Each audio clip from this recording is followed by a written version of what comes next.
Welcome to America's Cannabis Conversation at americascannabisconversation.com. And here's your host, Dan Perkins. Hello and welcome to America's Cannabis Conversation Weekend Highlights. I'm your host, Dan Perkins. First, let's talk about investing your money. People are wondering, is now a good time to put your money to work in the cannabis space? With the uncertainty about the federal regulations, can you still make money? Joining us today is Sam Masucci, who is the CEO and founder of the ETFMG, which is an exchange-traded mutual fund, the first in the U.S. and the world's largest to target global cannabis industry. These funds are part of an overall portfolio that Sam and his company manage, some in cannabis, some outside of cannabis. So if you want to find out about how to invest in the cannabis space today in a diversified portfolio with liquidity of the New York Stock Exchange, then listen to this interview with Sam. John Kagia from New Frontier Data, who is the Chief Knowledge Officer, great title, is here today to talk about something that's really strange. Did you know that if you grow cannabis to be sold to the public, your plants have to be tested for their level of THC before you can harvest them? And if you wind up having what is called a hot crop, you could have your entire crop burned and destroyed and earn nothing for it. These are just some of the challenges of getting in the cannabis space today, not only in the United States, but around the world. You don't want to miss this interview with John.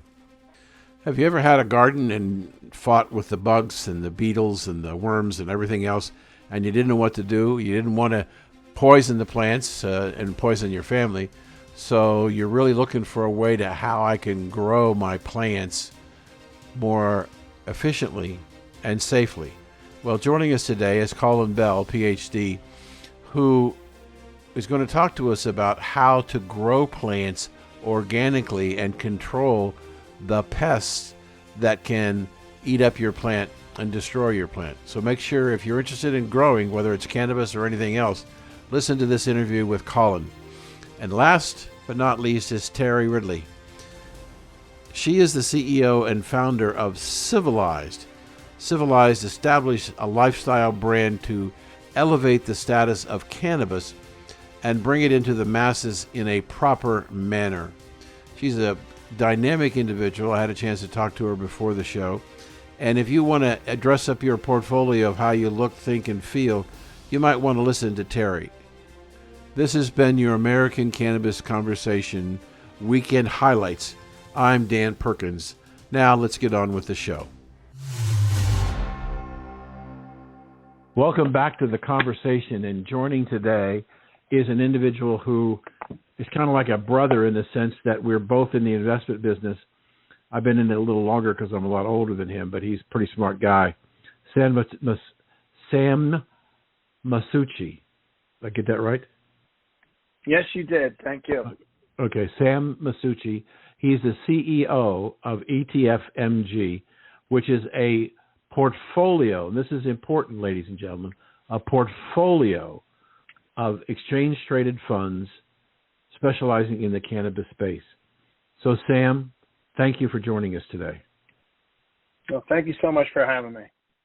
So, as an investment advisor who's been buying ETFs for his clients since they first came out and still doing them, what got you into the business? Great question. Well, I started in the financial services business back in the late 80s and learned pretty quickly that when it came to speaking to people about the benefits of asset diversification, planning for the future, diversification amongst different asset classes, I generally did very well with that and was able to attract a number of quality clients and assets. What I also found pretty quickly is that I was very poor at picking individual stocks.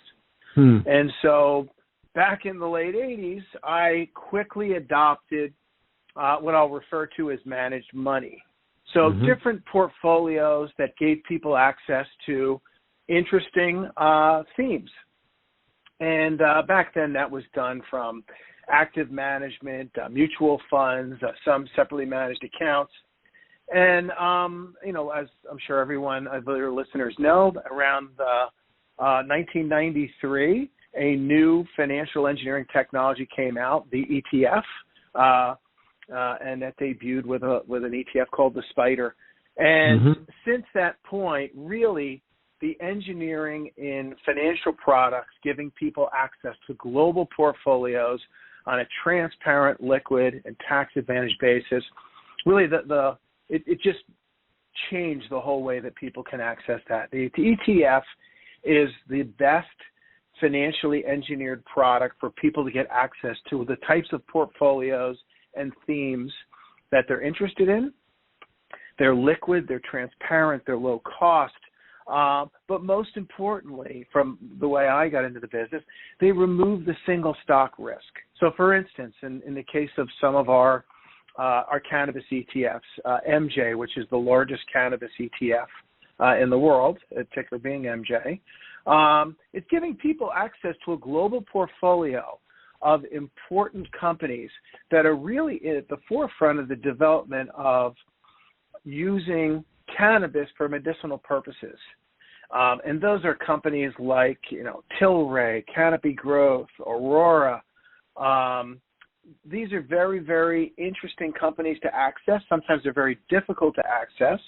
But most importantly, by having a portfolio of 32 stocks, you know that you're going to get the best representation of that theme, which in this particular fund is medicinal, marijuana being used for medicinal purposes. I think you made two very important points that I want to reiterate with you. It's the same reason why I adopted ETFs in my practice about the time they first started coming out. If you look back at the history of some of the best performing mutual funds in the last 100 years, of all the mutual funds, about 65% never outperformed the index. 65%. Part of that is the fee structure. Part of it is style, drift, and slip, and all kinds of things.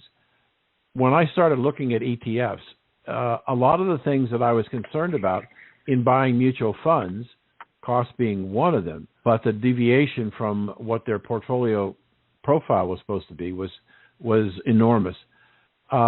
You got in, when you purchased an ETF, you bought a pure asset play. If I wanted to be in the S&P 500 and I owned the S&P 500 index, I knew I was going to exactly perform, good or bad, what the S&P 500 index.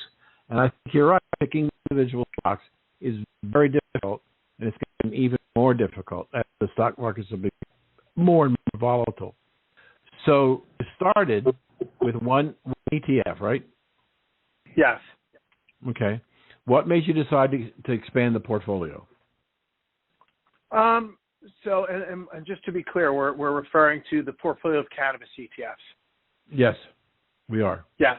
So, I mean, it really started before launching the first, which is when we speak to institutions, registered investment advisors, pendants, there was a common interest in finding the best ways to access cannabis. And so that's why we launched our first fund, MJ. And then as you start speaking to more people that are investing in MJ for their clients, we found that there were other particular needs that people were interested in that we knew we could also answer. For instance, we knew that there was an interest in a more focused portfolio that was only built around U.S. companies. Companies like Cresco Labs, Planet 13, Harvest Health, Green Thumb. And so we built a narrower portfolio. Although it's larger in names, it's 36 names versus 32. And that gave people a U.S. concentration of those companies that are leading the pack within U.S. cannabis. We then also found that people wanted access to greater volatility. There has been a lot of volatility in cannabis, and a lot of that is caused just by a lot of the regulatory uncertainty and new players coming in. And so we launched MJXL. MJXL gives people a 2 times or a levered exposure to a global portfolio that is similar to MJ, but in that, like I said, that levered fashion. And then the other fund that will come out probably sometime in early September will give people access to a cannabis hedging vehicle, which will be a inverse 2 times daily exposure to global cannabis. So once we've done that, we really have completed a suite so that whatever someone's interest is in for gaining access to cannabis, ETFMG is now a one-stop shop for whatever type of exposure that particular investor is looking for. I think it's just amazing. And I know when we talked before, you were talking about the new fund coming out. And you said sometime in September. Yes. It seems to me that looking at what you've accomplished and the strategies that you have out there, an investor who makes a decision that they want to have cannabis as part of their portfolio, the strategies that you could do in asset allocation with your four funds is just there aren't any limits to how you can lever it and how you can lever it against the S&P 500 and on and on and on. I think it's an amazing idea, but it isn't like going to Walgreens and buying a bottle of aspirin. These things just can't be bought. They have to be bought in a certain way, meaning where you place your order is different. Spend a moment and talk about how people buy your product. Sure. So all of our ETFs are listed on the New York Stock Exchange. They have tickers similar to stock tickers, and they're priced every 15 seconds. So typically people are purchasing them either through an investment advisor or now with self-directed access, things like Robinhood and Betterment and things like that. People will gain access to the funds. So it really is open to to all investors across the U.S. And in fact, about 30% of our investors are non-U.S. investors. So it really has become what I'll call a global investment with interest from greater than just U.S. investors. So they're very, very easy to access. They've been very liquid, and they have significant trading of shares every day, which, again, gives people kind of that liquid, transparent exposure to cannabis. There's some people saying that Biden doesn't have the votes to pass it in the Senate. In reviewing the bill, there isn't any protections whatsoever for consumers. They don't speak to how it can be bought in a medical situation. So there are a lot of changes, and now they're saying maybe they'll start with banking reform, but Schumer said, at least publicly, has said he's not going to do banking reform.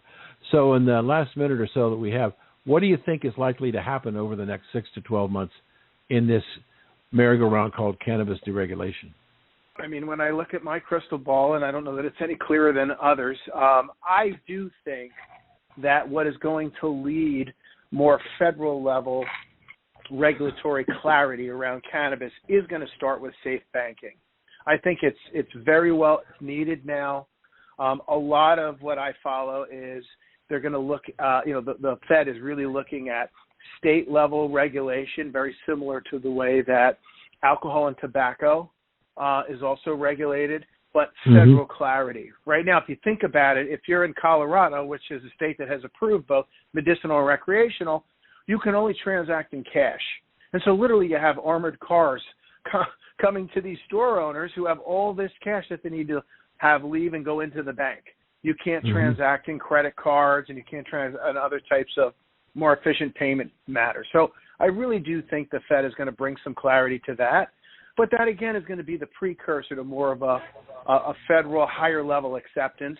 And what's wrapped into that, of course, is our judicial system and how each of the states and the Fed wants to deal with, as they call prior acts. So instances where someone, decriminalizing it, but also then being able to deal with those who may be incarcerated for prior personal use or for the types of cannabis use that's now going to be approved. And so there's a lot wrapped into it. I mean, I don't know. I guess we haven't seen this since the end of Prohibition, right? How people are, how you reintroduce or you introduce something like cannabis or alcohol and federally approved into the masses. So it's being developed. They're certainly working on things like infrastructure and other types of more pressing issues, but I do see this in the next 12 months as being focused on by the federal government because there's such a high percentage of acceptance throughout the U.S. and globally now for deregulating, or I should say for decriminalizing and giving people access to cannabis. Good.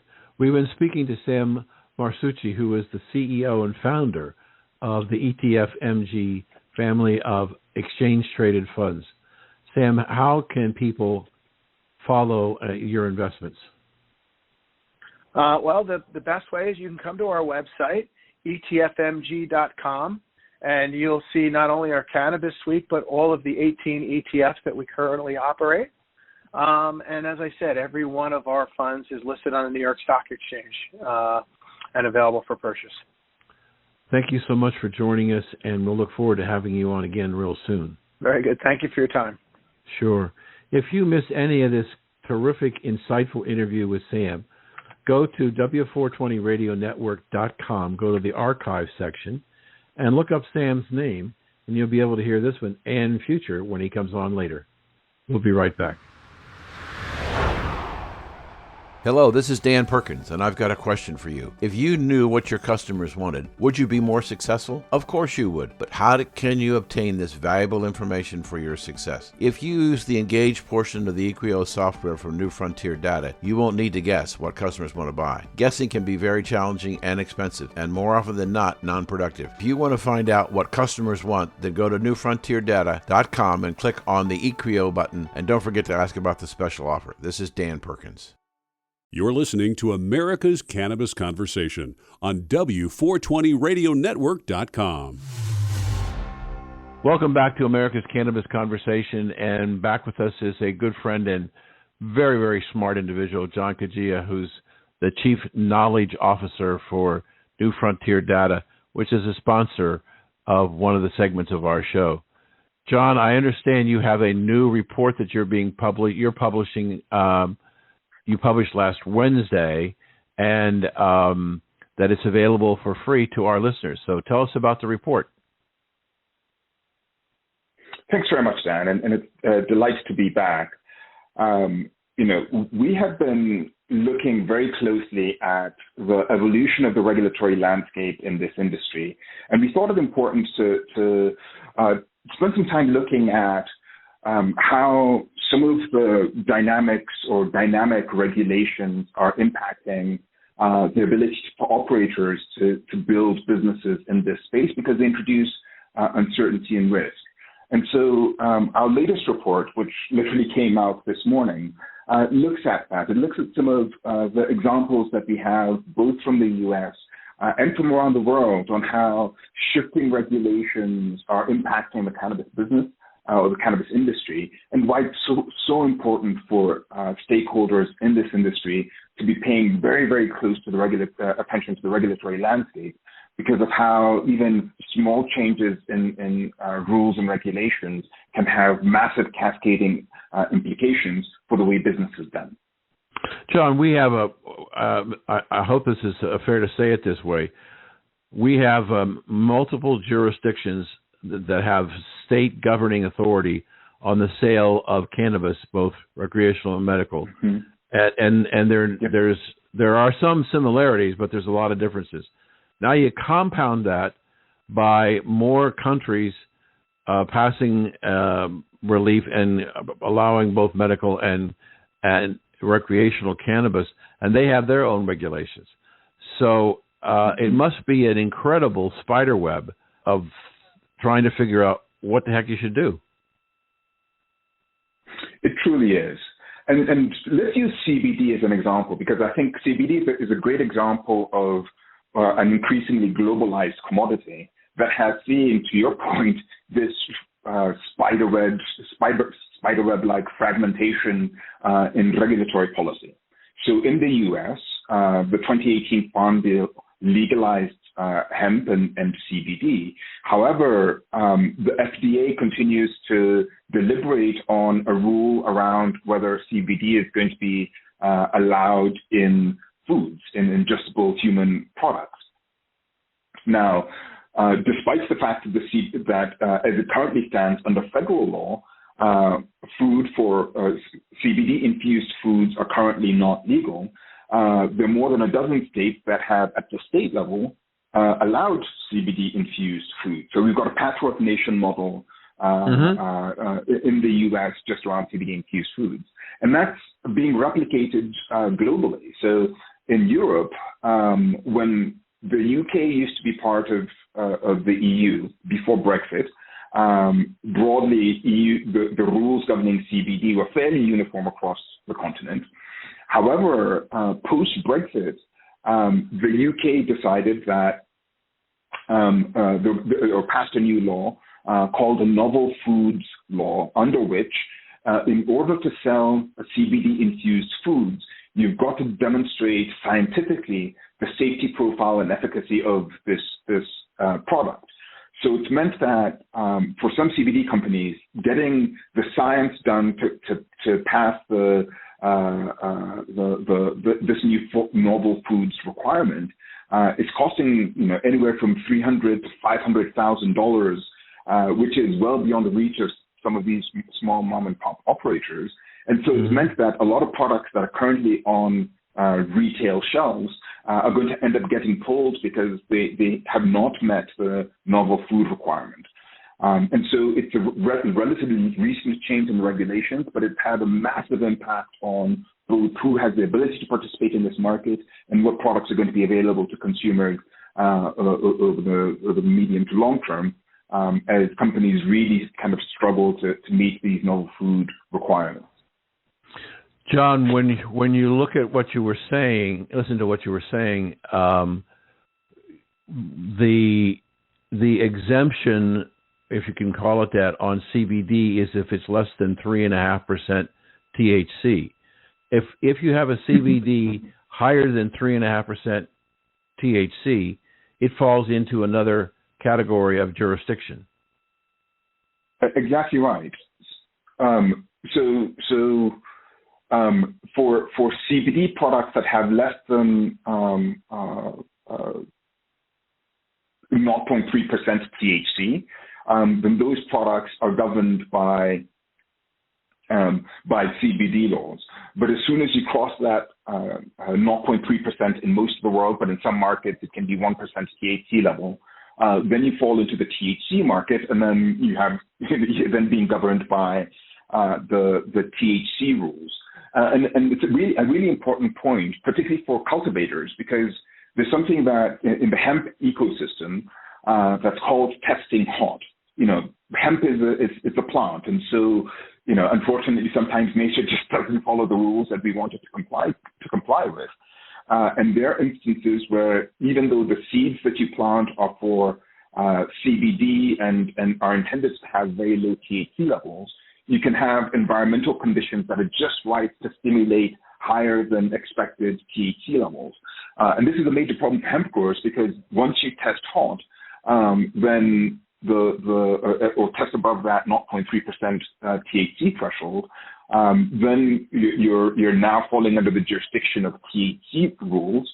And both the Department of Agriculture and the Drug Enforcement Agency have kind of very clear rules on how to govern these products, how to manage these crops that are testing hot. And in some cases, it's meant that farmers are losing their crops because their plants are testing hot. So even though you're dealing with a natural and organic plant, and it's not always possible to control it as tightly as we would like, this idea of testing either below or above these government-specified limits adds an additional layer of both complexity and risk for growers and for anyone who touches the plants subsequent if those plants are testing hot. John, I know this is probably not the greatest analogy, but it's the thing that comes to my mind.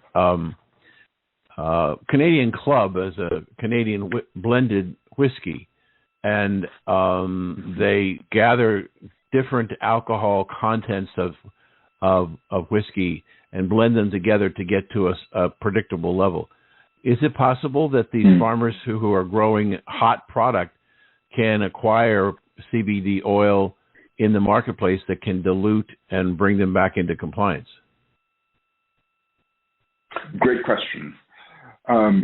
Unfortunately, because of the way the rules are being written, the plants are being tested before they're harvested. So there's, depending on where you are, a 15 to 30-day window where before you harvest, you have to test. So they're not even able to get to the point where they've harvested and extracted the oils in order to do the blending, because their plants are being tested by the regulators before they come out of the soil. And so if you test hot before you get out of the soil, or while your plants are still in the ground, then you really have very, very limited recourse there in terms of the ability to counterbalance the excess THC level in what you have with or supplement it with very low THC products from the market to create a blend that will then fall below that threshold. So the testing requirement while the plants are in the ground makes it difficult to create that blended mix that falls below the required regulatory threshold. So would in essence, John, would a farmer who has tested both hot plants be forced to destroy his crop? Yes. That's the grim reality that they're facing. And you know,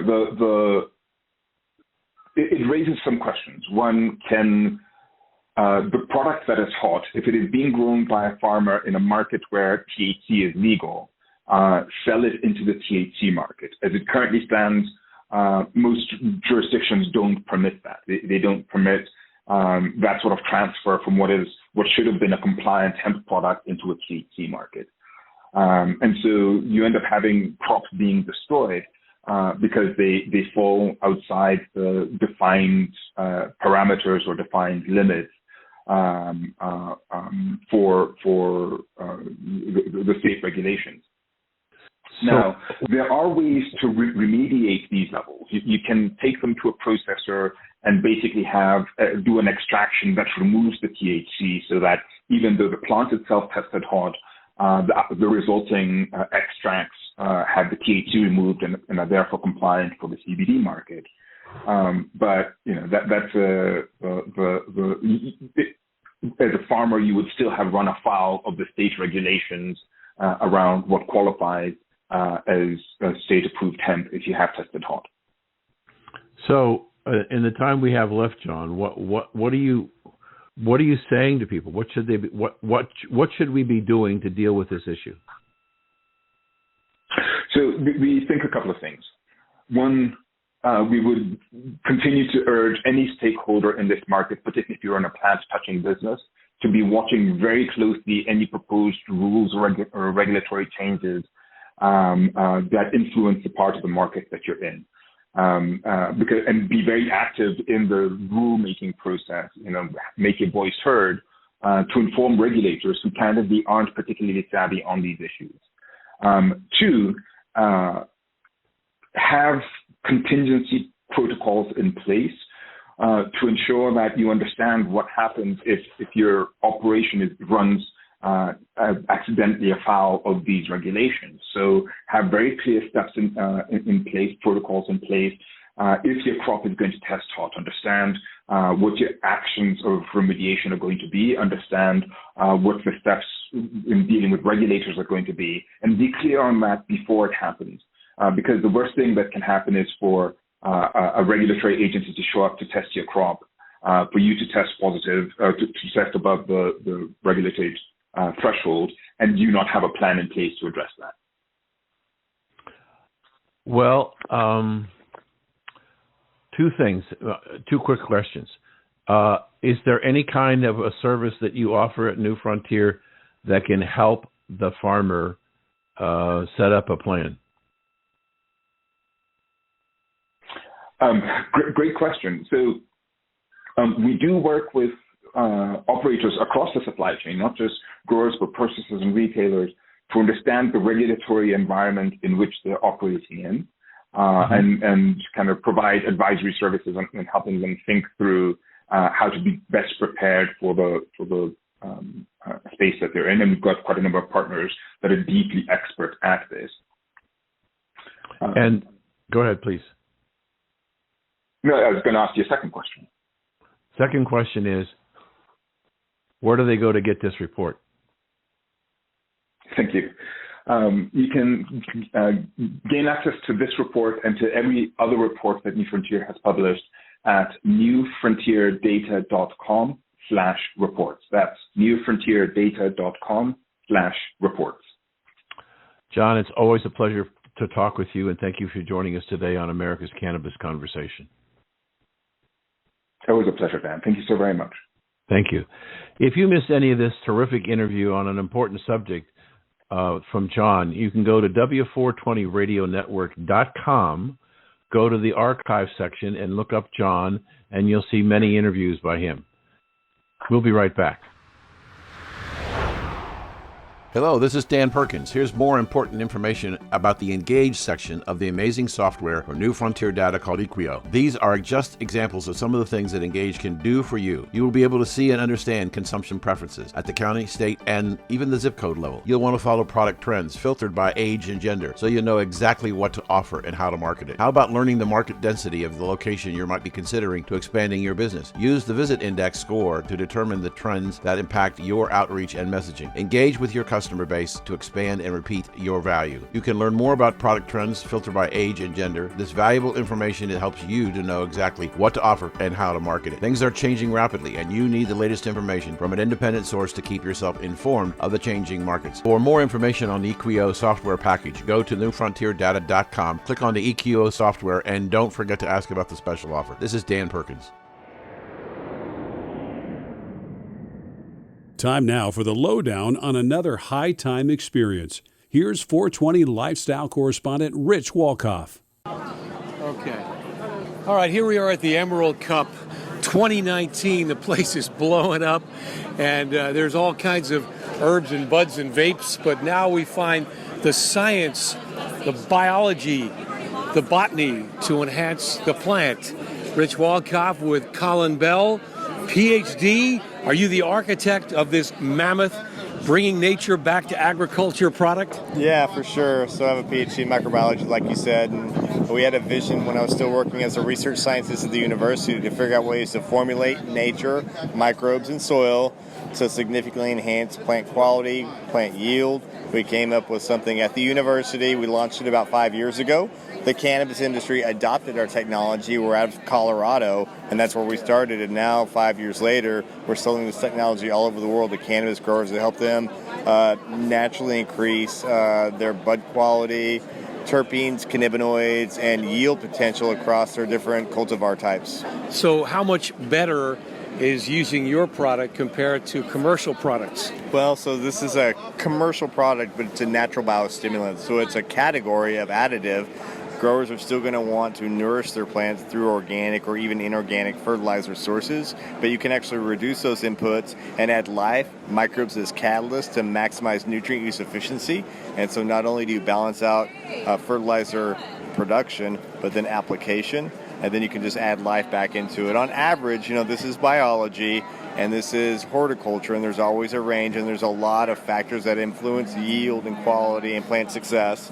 But we see on average of 16% increase in yield and significant increases in cannabinoid profiles and terpene profiles across many cultivars, not only high THC cannabis strains, but also hemp low THC, high CBD strains. It's just a very consistent pattern, and there's obviously variability. Typically 10 to 20% increases in yield is what we see. Yeah, now, obviously, in the black market, there's so many terrible chemicals being infused and used. So what you're offering is a healthy alternative. Yeah, absolutely. It's important. This is medicine, and we want to know not only what we're consuming, but we want to know what the soil is consuming. And in agriculture, and this is where we identified some environmental and ecological challenges. Farmlands are, I wouldn't call them polluted, but they're very challenged by the addition of chemical fertilizer inputs, chemical pesticides, and we see lower biodiversity in the soil in particular in heavily farmed lands, and we felt like we needed to replenish that through precision microbial solutions to help balance out not only those inputs, but to help nurture a new way of farming. And let's be clear, this is the new normal. This is the new green revolution. It's not heavy NPK. There are always going to be NPK necessities, fertilizer necessities for agriculture, but we have to figure out how to balance it with life, and that's where the term sustainability comes out. We want to leave more for our future generations than we take away from, and that's what our goal is. So we hear about biodiversity in the wine industry. Are we in a similar vein in the cannabis industry with this Mammoth natural product? Yeah, so biodiversity is important for every aspect of, I think, balance. When we think about it, I think about it in terms of soil. I think about it in terms of making sure that there's enough function in our soil that can sustain life. Farmers, the new age of farmers, don't think about growing plants as much as they think about growing soil and allowing the soil to grow the plants. That's how it works in nature. If we can get back to more of that natural paradigm, that natural farming thought, then all of a sudden we'll start thinking about the bigger picture, the whole ecosystem approach of farming. And I think that's where, I guess, our vision as humans has fallen short. There was a necessity to develop chemicals. There's a lot of reasons why they're developed and why they're widely used. They scale, they're effective, long shelf lives, all these details.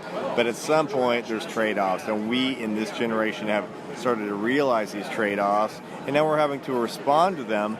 And this is one of the technologies or technology groups I think responds to them very well. Yeah, so this biodynamic treatment of the plant is advantageous on so many levels, but unfortunately, it's not as prevalent. You have a lot of, as we said earlier, black market and even legal weed cannabis products that are infused with chemicals that are damaging to the consumer, yet not readily identified. How do you reconcile that? Or do you think that we're too far behind in our ability, in our monitoring of those factors? I don't believe that at all, but it doesn't start from the top-down monitoring. It starts from a movement, from a shift, from a paradigm, from a mental shift at the individual cultivator level, and then that's influenced by the people that are actually consuming the medicine. And so things happen over slower periods of time than you might like them to do, and we have control over one thing ourselves and our responses. And if there's enough people that have a movement, and I think this is becoming increasingly popular, think about the movement of organic agriculture and organic produce. That's a big deal now. It wasn't such a big deal 10 years ago, and it will continue to move because people are more conscious of what they're consuming, and if people are consumers in general are more conscious of what they're consuming, it pushes the demand for those practices to change, and that's how this happens. Yeah. So have you seen the organic labels or the Mammoth moniker on your products to let the consumer know you're getting these high-quality, well-tested, lab-tested cannabis? Yeah, absolutely. And you can't organically certify cannabis because of the regulatory pressures and the organic certifications being at a federal nature. But that doesn't mean you can't practice the same regime to get organic product. And I'll be quite clear. The West Coast, California, Oregon, and Washington are very adamant about their inputs. And it's not across the board because, there's a lot of variability everywhere we go. But every person I've engaged in and grower in these regions in particular, the first question they ask me is not how well it works, is it organic and natural, and then let's talk about how it works. So there is a new shift, and this is coming from the West Coast in particular. It's an important thing, and I think it's well on its way, but things take time. Sure. Now, what about the cost factor? How expensive is it to use compared to commercial chemical products. Yeah, and so I think that's really important too, and that's what we considered on the front end. You can have a lot of great products, and I'm a scientist. I'm actually a fundamental scientist by training, and you can find a lot of great stuff as far as data, but if it's not market applicable, meaning having long shelf lives, meaning being economically affordable, the dilution rates and all these things, easy. What we learned early on before I even made this product, I went out and talked about a lot of farmers about the need for a technology like this. And one of the things I heard across every farmer was, I love it, the idea sounds great, and I can't change a single thing to apply this. So it's got to be compatible with everything else I'm doing. So that's another huge consideration. So it's on the responsibility of the inventors and the scientists to acknowledge all the market pressures or factors for successful technologies. And if they meet all the standards, then of course you'll have a successful technology. And I think why we've fallen short on organics and some of these technologies that are not ready for market is they're not complying or listening to the market about all the criteria to be economical, to be affordable, to be compatible, to actually make it work for the consumer. Because at the end of the day, we're selling to people who are applying a product, and it needs to work for them. Yeah, so if it is healthier and the product is better, it's going to cost you more, but like whole foods or organic foods in general, that's just the nature of the beast. Well, yeah, and let's be clear, that's one of the criteria that I wanted. My job and our company's job is to bring value to cultivators, period. The concentration of this product was an example of why I love microbes is I can grow them very concentrated. And so the application rate is in this technology is 0.6 mils per gallon. And so I have 1 gallon of product. And in this case of the Mammoth Tea product, it treats over 6,000 gallons of fertigation. And so per application, this is one of the most economical products you're ever going to see anywhere in the space of agriculture inputs. That's important for me. Developing technologies that are accessible and very effective and very efficacious, meaning we feel like we can afford them. They bring a lot of value. They work consistently, and they work across a lot of management practices, so many people can use them. Well, in layman's terms, what is the science behind these microbes? Listen, these are microbes or bacteria and fungi live in the soil. They've supported all life on Earth since the very beginning of time. These are unicellular organisms. Our product is bacteria, and what they do simply is they engage their single cellular organisms, very, very small microscopic microbes, meaning you can't see them with the naked eye. They engage with plant roots, and what they do in nature to support all plant growth, it's the same thing they do in agriculture. They cycle nutrients, they engage with plants, they allow plants to maximize their physiology and metabolism. They cycle nutrients from unavailable forms to bioavailable forms so the plants can maximize nutrient uptake. They actually compete against pathogens in the soil, and they stimulate plant immune responses through chemical signaling. This particular technology focuses on nutrient delivery, and so you're able to naturally maximize nutrient uptake, and the nutrients are actually building blocks to maximize plant health, quality, and yield. Can we taste the difference? That's actually a very good question. A lot of folks use Mammoth.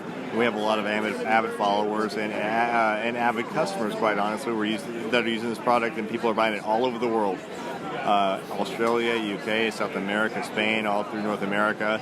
And some of the main reasons people love Mammoth, they say their plants have never looked healthier. They obviously say in many cases they see increases in yield. They say, man, my plants not only have never looked happier, but every time I go into the room, that aroma and that flavor has significantly increased, and I can see and smell and taste a clear difference with and without Mammoth. And quality's key in this industry, let's be frank. Sure, it's highly competitive. Look around this Emerald Cup setting with hundreds of different vendors. So if we embrace the botanical living plant consciousness, which we shall, right? There is a consciousness of the plant. So you're feeding it the healthy, organic fuel, food. It's going to manifest in a healthier plant. That's right. That's absolutely right. And I love what you said about the quality and distinguishing yourself is what I like to say. Over time, this industry has figured out how to produce yield and maximize yield. And there's a lot of competition.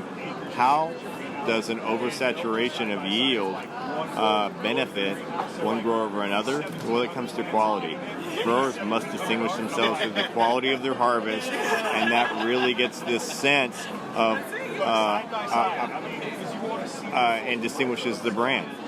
Once you have this sense of quality that you've never had before, as a consumer, you want to continue to experience that next level. This industry's done a great job. Think about the industry in the 70s versus the cultivars that you can experience today as a consumer. It's pushed so far, and we still have a long way to go. But it's important, and these types of products help maximize your plant's phenotypic potential. We can't make plants do what they're not genetically capable of, but we can allow them to achieve their full genetic potential, not only in the sense of the growth patterns, but also in the sense of the qualities, the terpenes, the flavonoids, and the yield potential. And it's a better green world when you got this stuff on your plants. Yeah, that's right. Awesome. Thanks, guys. Rich Walcoff here at the Emerald Cup in NorCal, blowing up with Mammoth. Take care. Thank you, guys. That was awesome. Hello, this is Dan Perkins. Here's more important information about the Engage section of the amazing software for New Frontier Data called Equio. These are just examples of some of the things that Engage can do for you. You will be able to see and understand consumption preferences at the county, state, and even the zip code level. You'll want to follow product trends filtered by age and gender, so you'll know exactly what to offer and how to market it. How about learning the market density of the location you might be considering to expanding your business? Use the Visit Index score to determine the trends that impact your outreach and messaging. Engage with your customer base to expand and repeat your value. You can learn more about product trends filtered by age and gender. This valuable information, it helps you to know exactly what to offer and how to market it. Things are changing rapidly, and you need the latest information from an independent source to keep yourself informed of the changing markets. For more information on the Equio software package, go to newfrontierdata.com, click on the Equio software, and don't forget to ask about the special offer. This is Dan Perkins. Welcome back to the conversation today. We got a new guest, a new company that we've heard about that's pretty good size, but we never heard of, but that doesn't mean anything. There's a lot of people that are big in this business and not very well known. We have Terry Ridley, who's the CEO and founder of this company, and she's going to talk to us about what she did to get it going and what challenges that she's had getting it. The company is called Civilized. Interesting name. And Terry, welcome to the show. Dan, thank you. It's a pleasure to be here. Tell us a little bit about you, and then tell us about your company, what you're doing, and where you're going. Sure. Well, let's see. A little bit about me. You'll likely hear this as I keep speaking. I am an East Coast Canadian gal, so you'll hear a lot of abouts. Born and raised on the East Coast. I've been an entrepreneur my entire life, come from an entrepreneurial family. So over the years, businesses in the marketing, advertising, communications, real estate, actually was a television producer, started a television production company, getting me into content. And that 5 or 6 years ago took me to California as a producer, was shooting a show that a group who was working with me, we sold to a Canadian broadcaster. So lived in California, shot the show, and look, that's where the birth of Civilized came about. And it all sort of started living there for a year, being Canadian and feeling and being on top of what was happening in the cannabis industry from a Canadian perspective. Medical cannabis had been legal at that time for about 10 years, and there was lots of talk about moving recreational or adult use legalization forward. And then in California, obviously been a little more forward thinking in that regard. So, it was on the heels of putting the show to bed, looking at what the next step would be. My business partner and I, we started having conversations and really talking about cannabis, being, always interested in kind of challenging, highly regulated industries from the ad and marketing world. Commissioned research, because I grew up, I think, like many people who, I was part of the Nancy Reagan just say no and, eggs and frying pans. I bought into the stereotype and the stigma around drugs and cannabis. And so I had to be convinced. So commissioned some research, and what came back that we now all know, but frankly, 6 or 7 years ago, I didn't, is that, the cannabis consumer and the culture around cannabis is far broader. And in fact, cannabis consumers tend to be older and they have high incomes. They tend to have children and own their homes, right? And take nice trips. And, I thought if you consumed cannabis that you were living in your parents' basement with a bong. And I was completely wrong. And so that's a great part of cannabis culture, but it certainly isn't the entire culture. And so armed with that information and then looking at the content, what was out there, what information, there was nothing that could speak to someone who was interested in a conversation around getting off of pharmaceuticals, or is there a topical, or can I sand the edges down with a vape pen and cut back on alcohol? There were just so many interesting areas and such a lack of information that served this part of the community. So we started Civilized to do just that. How did you come up with the name? You know what? I love this story. So after that sort of manifesto night where we sort of architected out this idea, it was a couple of days later. My partner was actually working out at Gold's Gym on the treadmill, and he texted me and said, I have the name. I said, what is it? He said, Civilized. And I went, perfect. That was it. That was the extent of our focus group testing. We said it is perfect. It is just so perfect because this industry and everything that had happened for, hundreds of years in the space, it just needed a civilized approach. Well, we kind of went through the same thing. We were sitting around talking about what we were going to call this show, and we felt that people were looking for somebody to have a conversation with.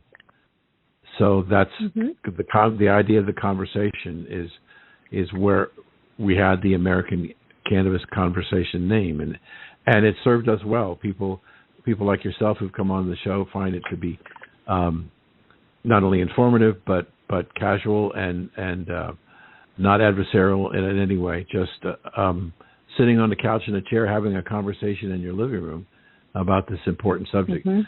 Tell us some idea what kind of products and services Civility now has. So it's interesting. So we've actually kind of pivoted to a broader lifestyle brand. And by that I mean, based on this relationship we've built with our community over the last 7 years, we know that they have so many crossover interests in areas like fitness and wellness, food and drink, those categories. And so what we do is we actually marry mainstream brands who are interested in sort of dipping their toe in this space safely. It's still highly regulated. It needs to be safe. Your shareholders and members of your board need to be comfortable in how you're looking to get into the cannabis and CBD space. So bringing those mainstream brands and then marrying them up with their endemic counterparts. So we're bringing those two worlds together, and that's all based on what our community is telling us. This is what they want. So we lead education first, content first. Everything has to be quality, informative, educational, ideally entertaining.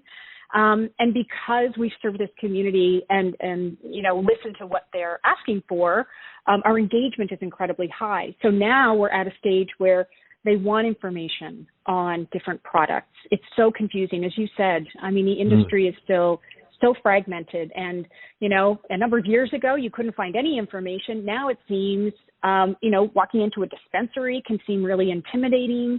It is intimidating for many people, fantastic bud tenders, but oftentimes you don't know the basics, right? And so then you go to the internet and it can be even more confusing. So we've really tried to build ourselves as that trusted place for you to get quality information. We wrap our arms around the thought leaders and we bring them to our community. And so now there will be an e-commerce part of our business down the road. But this is really about continuing to serve the community, bring them that information. And we're finding that our audience is older. Over 70% of our audience is over 35. So the nature of the questions and interest and curiosity is very different than a 20-year-old. Sure. You're doing what we found when we did some of our actual research here in Florida is that people who were putting out dispensaries under the new Florida medical marijuana law, as you and I previously talked their customer was going to be 21 to 35. After 2 years in the business, doctors telling me, looks like it's about 55 and getting older, and they have some patients in the 90s, and it's not just the fact that the older population has more money than the younger population, is that their needs are different, and what the younger people need is not anywhere near what the elderly need or the senior adults. I'm 76, so I don't know what I am, but anyway.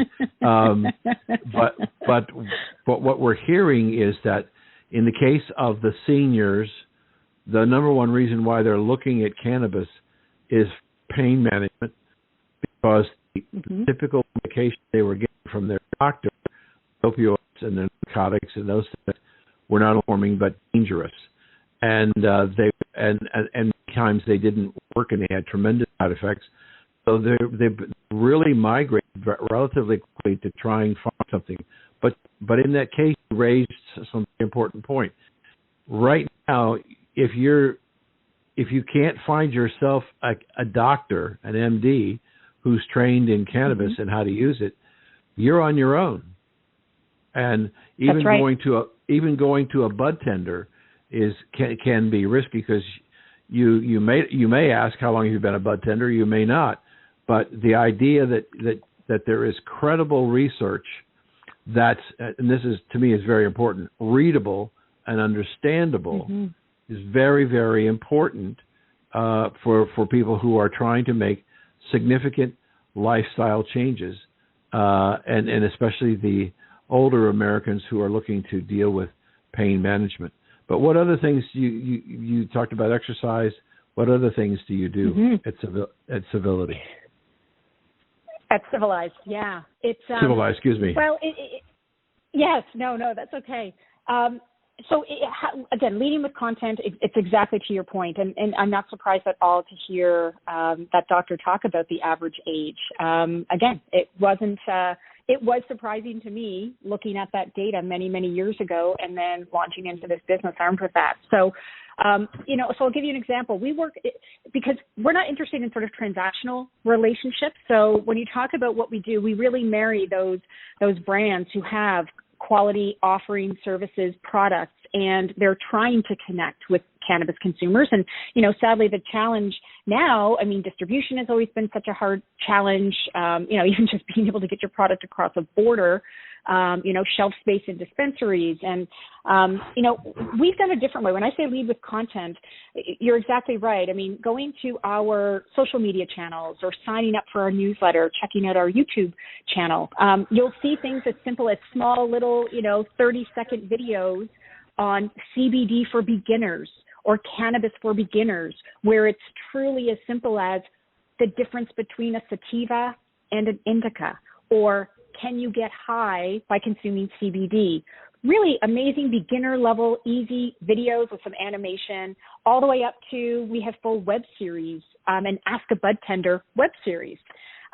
We've done lots of other, to your point, I love your word conversations in your show. We developed a whole series called Conversations With. We have conversations with executives, conversations with athletes, conversations with veterans, all of these series, because to your point, there are so many different ways that this plant can best serve the community. If you are an athlete and you're looking for recovery, or if you're looking for something to do with muscle pain or joint pain, or, if you are a veteran and you have PTSD issues that cannabis or CBD may be able to help. There are just so many fascinating things that this plant can do, and it really can be segmented across so many different members of the culture. Well, it's been, as you said earlier, time is going to go fast, and it did. We're almost out of time. Wow. Thank you. I know. As I said, when you've got talented people like you, you have an interesting conversation. The time just flies by. Wow. So, first of all, thank you. I do thank you, Dan. Thank you for taking the time, and we're going to have you back on for sure. How would people get in contact with you and what your products and services? Oh, thank you. Absolutely. I was going to say, look, for anyone in that cannabis kind of curious community, please do check us out. We're livecivilized.com. Sign up for our newsletter and follow us on our social channels. We want to get to know you, understand what your curiosity is, and serve that information to you. And that's certainly from the industry perspective, I can always be connected on LinkedIn, and happy to talk with anyone else in the space. I love this community. It is so embracing, and these conversations, Dan, don't you find that it really is a welcoming, supportive industry? Sure. Thank you for joining us today. W420 Radio Network.com.